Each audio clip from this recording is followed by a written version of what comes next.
bullshit it sometime until Sweetie Belle will finally have the decency to show up. So, what have you been thinking about?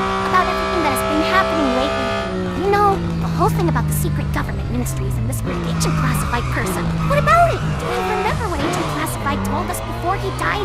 That the Ministry of Public Affairs and Social Harmony will be on our tails and how he isn't alone in his department. Doesn't this all sound really concerning to you? Not at all. To me, all of it were just the last disparate bits of a gone man. Maybe, but he sounded so confident. More confident than I have ever heard some pony be before. Like he knew about something we don't. And if so, don't forget he also told us he was the only guard in Durgish prison, as well as the only agent of his department. So even if there were other people working with him, how would they know about what happened?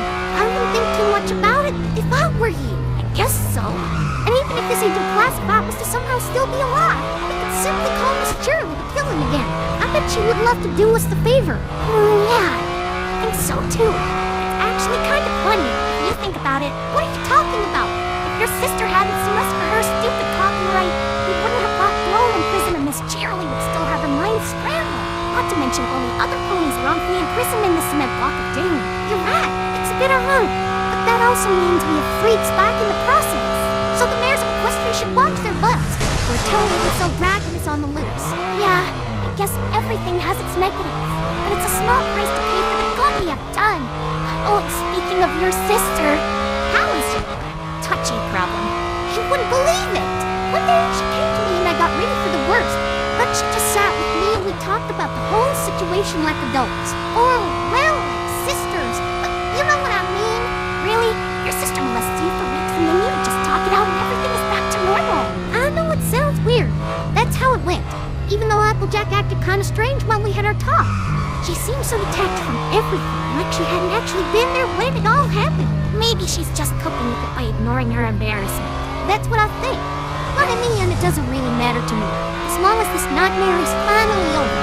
Hey, I told you to not start with the sketch until I get here. Sorry, Sweetie Belle, but you just checked along. Yeah, what took you so long? You wanted to meet with us almost half an hour ago. I know, and I'm sorry about the delay, but look what I got. Isn't it great? Wow, you're right. Awesome. Did your sister make it for you? No, I got it from a black guy looking like a wrapping treasure shack. What now? Let me explain.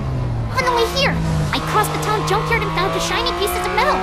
Great, I thought. My sister could use them to make some pretty obsessed lots. So I picked them up and wanted to take them to Rarity's boutique. But as I turned around, this old black man stood before me. A frying pan in one hand and this red hat in the other. Really? He smiled at me and started to talk, but in a very broken way. It almost sounded like his words were pieced together from different sentences. Oh, I know those people. They're actually pretty chill dudes. Well, as I said, he started talking. He said something in the lines of, "Ouch, your coat, would you rethink?" At first, I didn't know what he wanted to tell me with this, but after some time and gestures, I came to the conclusion he wanted to trade my pieces of metal for his hat, which I did. Sounds like a great deal. He also seemed to think so.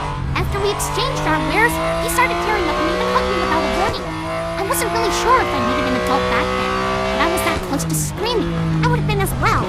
I would also have called the authorities right away. Well, right after he stopped hugging me, he was gone. Vanished in the air as if he had never ever existed. My hat was still there, so I guess everything was fine. Well, I can indeed say that your story is something that could really have happened around here. Thinking about it, it couldn't have been any less disconcerting. But at least you got a neat hat out of it, so everything is fine. Yeah, but sadly I won't even get a chance to wear it again after today. But why? It's such a cool hat.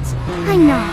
But if Rarity would find out I'm wearing something she didn't make, she would— I cannot believe it! Get really mad. Sweet me, Isabella Unicorn!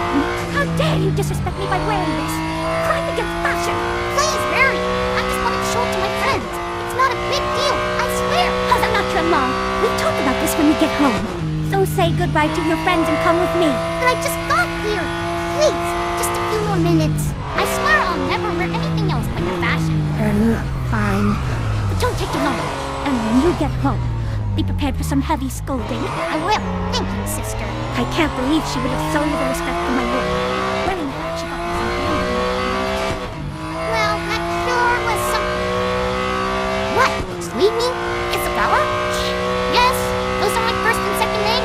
What about it? Nothing really. It's just so— no, we always called you by some fake name, I mean. Hey, first off, Sweetie Belle is no fake name, more like a nickname. And secondly, there are actually a lot of ponies usual way to be called. I mean, we don't call Pinkie Pie that yet, do we? Yeah, why should we? Because it's her real name. What? No way! Yes, way. Pinkanina, again, hi. But at her request, every pony just calls her Pinkie. Oh my god, this changes everything. The whole world is completely shattered. Oh, please don't make a fuss about it. Even the princesses don't use their real names. To spare us the time of making the obvious joke, I'm simply gonna guess you know about this fact in their real names because your sister is a Canterlot pony. You are doubly correct. So if they aren't really called Celestia and Luna, what are their names? Oh, I can't tell you. You'd go blind from knowing. You mean deaf? No, for some reason you'd go blind. I guess it has something to do with an old curse or whatever. To be honest, I don't care about the rest. Just tell us their names. Me too. Knowing names is all I care about in life right now. Fine, I'll tell you. Firstly, there's the princess you know as Celestia. But in reality, her name is...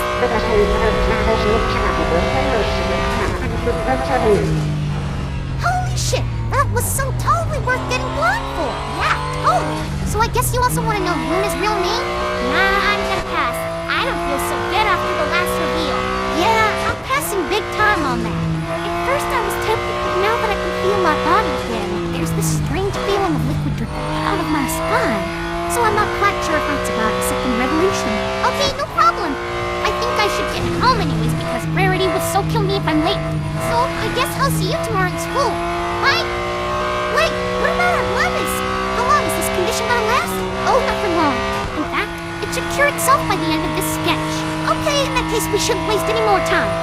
See you tomorrow, Sweetie Belle. Bye-bye. Au revoir, Commissar! You just had to ruin it, didn't you? Sorry, I thought maybe I could... No, it's too late now. The whole sketch is ruined. Thanks, Obama. Wait, does this count as an ending joke? Huh, fucking...